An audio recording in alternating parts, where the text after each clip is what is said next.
Muy buenas tardes, bienvenidos una vez más a su programa Diálogos, un espacio para pensar nuestra cotidianidad a través del cine y la filosofía. Hoy tendremos otra parte para esta película que hemos analizado junto con ustedes, Interestelar, producción del 2014. Hoy dedicaremos un poco a hablar del tema que trasciende en la narrativa del filme, tema del amor. Hemos hablado algo de las paradojas, hemos hablado también un poco de esa teoría de cuerdas, esa dimensión que se vuelve física del tiempo. Ahora vamos a dedicarle un poco a eso que trasciende en nuestra humanidad, esas relaciones personales, eso que llamamos también amor y lo que nos impulsa de alguna manera a la supervivencia. Daniel, acompáñanos un poco para presentar este filme. Bueno, la película Interestelar es una producción estadounidense dirigida por Christopher Nolan. El filme fue protagonizado por Matthew McConaughey, Anne Hathaway, Jessica Chastain, Michael Caine y Matt Damon. Se estrenó el 26 de octubre de 2014 y pertenece al género ciencia ficción épico. Ya como lo hemos compartido con ustedes, nuestros oyentes, la trama de la película realmente nos comparte un poco del mundo de la física contemporánea y de los grandes debates en los que hoy se cierne, digamos que la misma discusión de cada uno de estos temas que plantea, como lo ha dicho Luis Alfredo al principio, grandes paradojas, pero también grandes problemáticas sobre el sentido humano frente al universo. Nos encontramos en el filme con personajes asimismo que nos dejan cada uno de estos temas muy explícitos dentro de la trama. Joseph Cooper, que es el protagonista principal, que es ex ingeniero y piloto de la NASA, es quien emprenderá esta odisea interestelar para tratar de encontrar un nuevo hogar para la humanidad. Este nuevo hogar para la humanidad, digamos que se ve en la trama de la película a través de dos planes muy específicos. El Dr. Brand, que es uno de los científicos de la NASA, tiene dos planes y son una teoría gravitacional de la propulsión para que la humanidad pueda salir de la Tierra y se aventure a esta odisea interestelar. Y por otro lado se tiene un plan B, que es llevar 5.000 embriones congelados también a otra nueva Tierra, a otro posible nuevo mundo donde la vida pueda llegar a ser posible. Veremos allí a grandes personajes que pues nos comparten perspectivas distintas en la película, ¿no? La hija Joseph Cooper, que será Morph, también una de las protagonistas de esta gran película, pero también la doctora Amelia Brandt, que precisamente su papel va a ser muy importante para el tema que vamos a discutir hoy, porque es quien insiste que el amor es aquello que trasciende las barreras de la espaciotemporalidad y nos mantiene en la unidad tal vez que hemos perdido y que tenemos que restituir. Entonces el filme realmente es, como ya lo hemos discutido en nuestros anteriores 3 programas, bastante complejo. No queremos agotar una temática porque no es, digamos, que el objetivo que queremos compartirles a ustedes. Más bien queremos es aproximarlos a los fenómenos, claro está, de la física cuántica, de la física de la relatividad general de Einstein, pero también compartirles nuestra reflexión más bien antropológica sobre lo que es el hombre ante el universo. Antes de como abordar el tema para discutirlo, digamos, filosóficamente, recalcar algo que Luis de pronto había mencionado, y es el trabajo conjunto de los hermanos Nolan. Jonathan y Christopher fueron los que escribieron el guión. Realmente es interesante ver este trabajo conjunto de estos dos hermanos, sobre todo porque Jonathan era el que había avanzado más en el guión desde el año 2007, y no solamente eso, sino que incluso también la esposa Christopher Nolan hizo parte de la producción de la película. Es decir, es una película donde el mismo director se siente muy implicado, digámoslo así, familiarmente. Eso por un lado. Otro dato que me parece importante rescatar o mencionar es que esta película, que tiene como escenas donde se muestran ciertas posibilidades que la física teórica trata, ¿no? Y pues lo interesante es que esa película contó con una asesoría de un físico teórico que se llama Kip Thorne, quien fue nominado a un premio Nobel en física. Entonces, esto hace que la película tenga, como Daniel mencionaba, no solamente un drama narrativo, sino también es una película que se ha esforzado en mostrar verosímilmente cómo se aplicaría o cómo sería la vivencia de ciertos fenómenos en el viaje interestelar. Dicho esto, entonces creo que sí podríamos ahora pasar a hablar del tema que Daniel mencionaba, ¿no? El tema de cómo puede haber algo que trascienda lo espaciotemporal, sabiendo que el espacio y el tiempo son relativos a ciertos sistemas de observación, a ciertos sistemas donde la gravedad juega un papel determinante en cuanto a las condiciones físicas.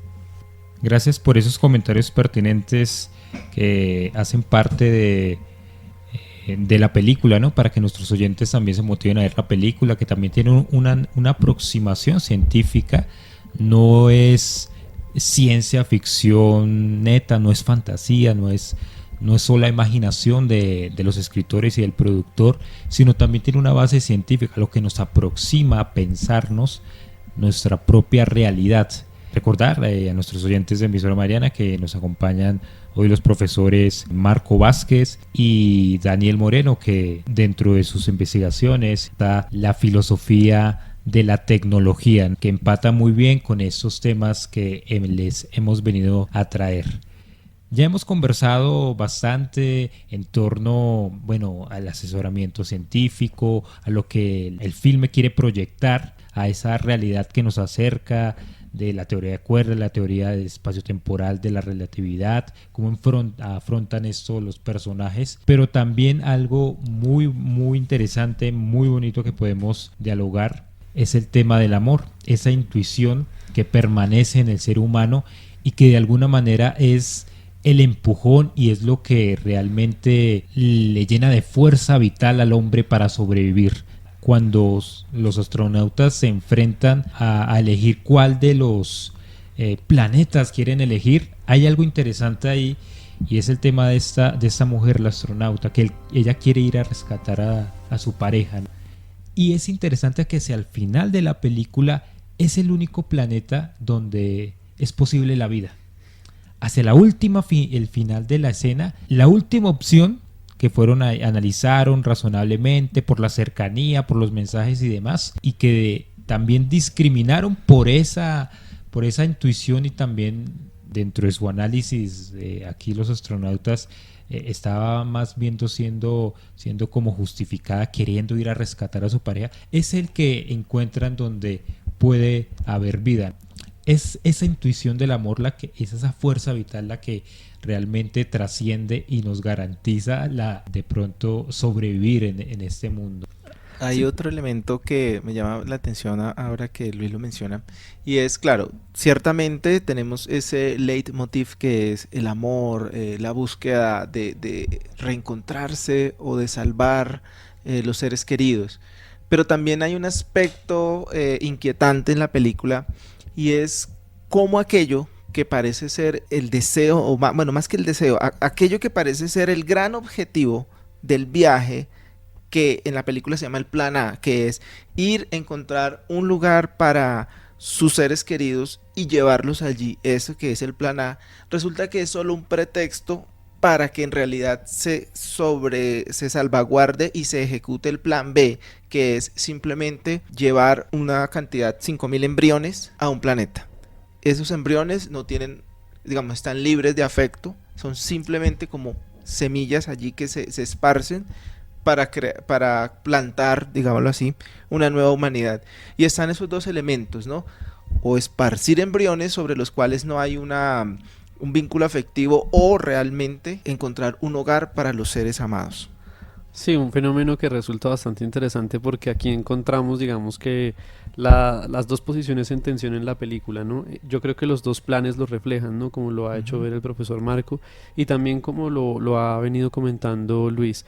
Es irónico que el último planeta al que va Amelia es el que ella había propuesto en primera instancia para ir, ¿no? Entonces veo que a veces, digamos que ese racionalismo tan categórico de nuestra época muchas veces nos aleja de las mejores intuiciones que se las debemos precisamente a ese sentimiento tan significativo y tan humano como es el amor.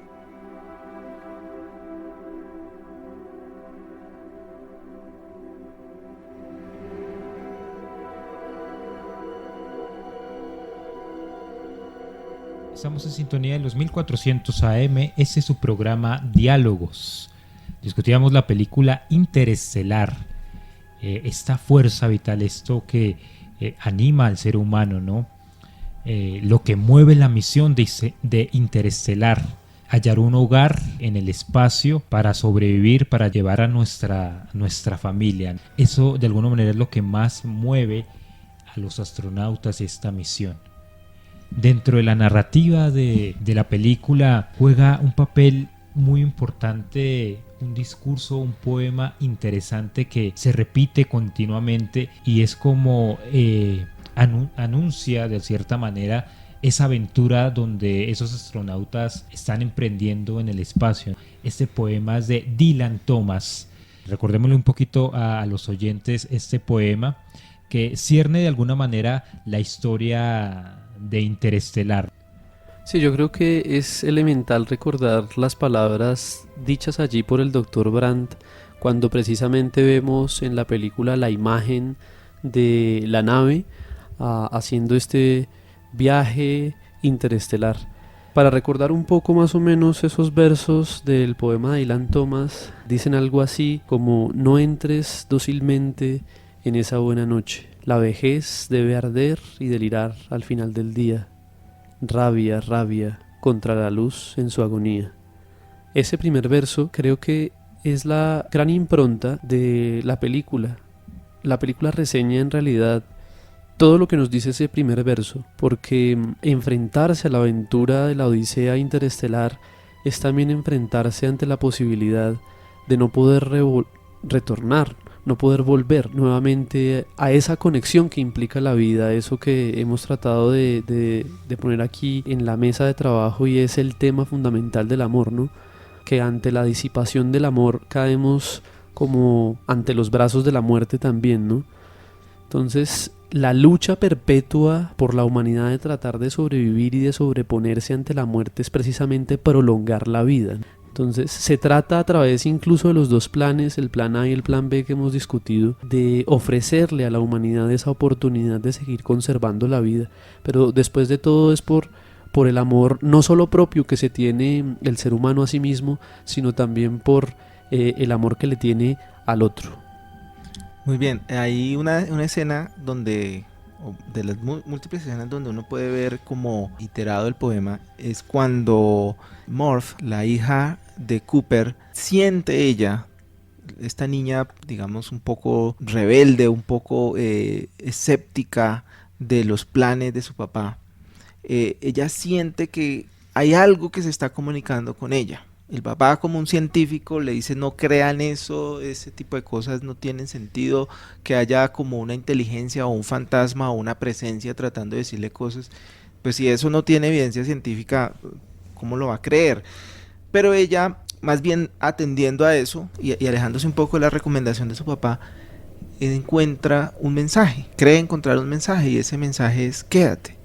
Es cuando el papá decide asumir la misión interestelar. Ella le dice al papá que ha recibido ese mensaje, que dice: quédate, no entres dócilmente en esa buena noche, que es como el sentido del verso. No vaya a ese viaje, porque al irse en ese viaje se va a perder la relación, al irse en ese viaje se va a perder el padre que esa niña quiere conservar. Interesante, porque al final de la película lo que vemos es que es el mismo padre desde el futuro, desde otra dimensión espacio-temporal, pues anunciándole a su hija que le diga a ese padre con el que conviven en su presente, que lo disuada de no hacer eso, altamente racional, que es pues asumir, él asumiendo completamente su posición como un ingeniero, como un físico, como un hombre completamente racional de ciencia, él mismo tratando de decirle a su hija: persuádalo de que no lo haga. Y al final de la película nos encontramos con un moribundo, con un anciano moribundo, pero lo que debería ser el padre moribundo en el lecho rodeado por sus hijos es un poco una imagen inversa, y es la hija anciana que se reencuentra con su padre, quien la ve morir. Sí, y bueno, y justamente el otro verso también que resulta bastante significativo al respecto es el que le sigue a este que hemos anunciado. y habla precisamente de esto que viene marcando el profesor Marco, sobre ese racionalismo que no es sabiduría, ¿no?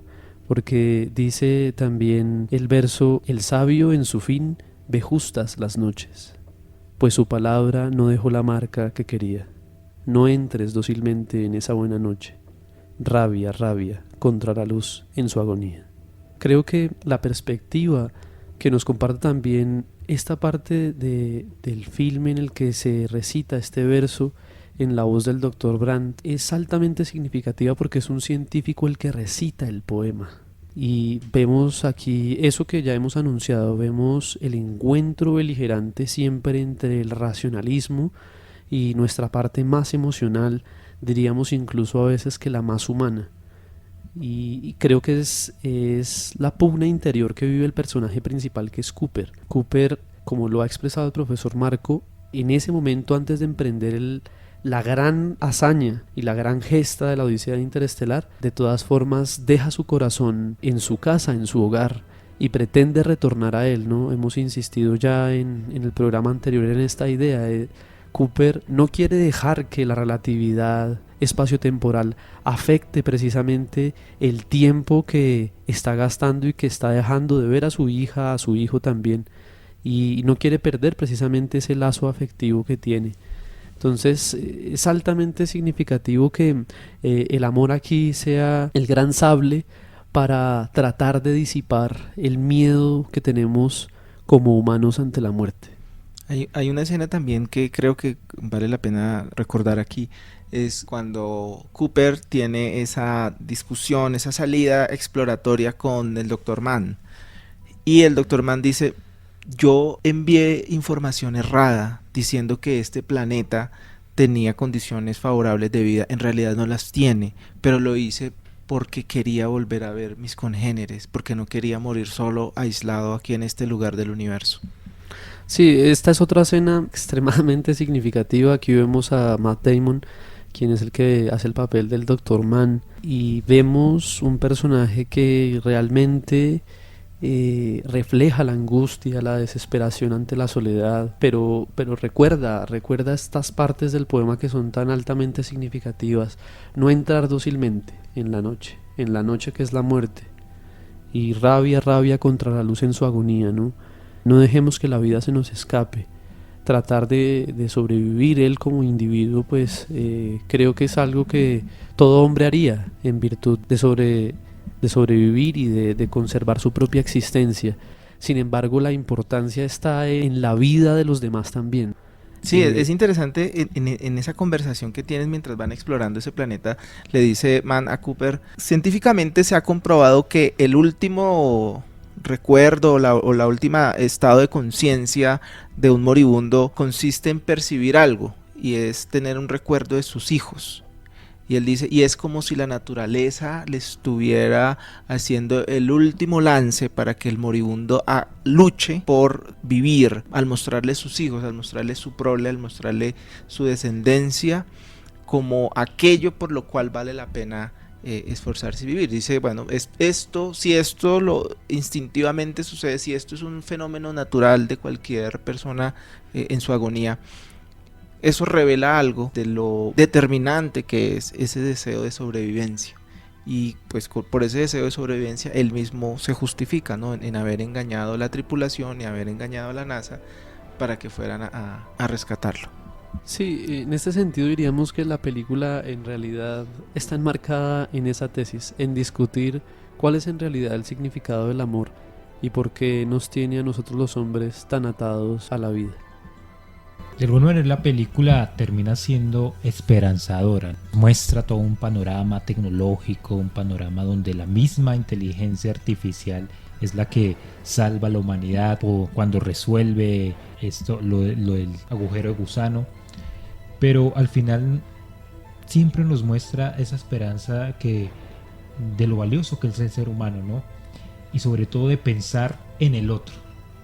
Lo importante de pensar en el otro. No se embarcan solamente los astronautas por cumplir una hazaña, una gran odisea, sino pensar en el otro, en su congénere, en su familia, en su hogar, ¿sí?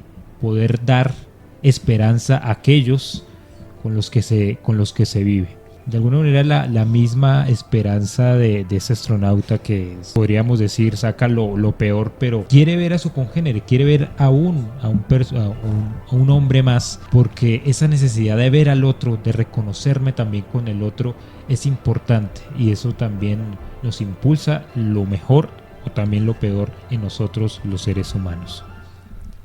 Bueno, gracias por el tiempo que nos han dado, y yo quisiera concluir con algo, dándole gracias pues a Daniel y a Luis y al equipo de producción. Definitivamente la película Interestelar deja un mensaje en el cual el afecto humano es trascendente a las condiciones de espacio-tiempo. Ser un observador o vivir dentro de un cierto sistema físico es simplemente una condición que quizás puede ser entendida racionalmente, pero la integridad de la vida humana no se puede limitar o no se puede reducir a una comprensión de esa naturaleza. Obviamente hay otros planos de experiencia, otros planos de vivencia que es necesario reconocer para eso. Quizás también como parte de esta conclusión nos puede llevar a que el mismo autor de la teoría de la relatividad tuvo grandes intereses en una paz mundial al final de sus días. Sí, yo creo que esos intereses realmente reflejan el eje vital, no solo que nos ha permitido vislumbrar el filme, sino que en el que ha insistido siempre la humanidad, y es el retorno a esa unitotalidad, ¿no?, en la que el ser humano ha restituido esa unidad perdida, y la oportunidad que temporalmente se nos ha dado la tenemos ahí, en el amor.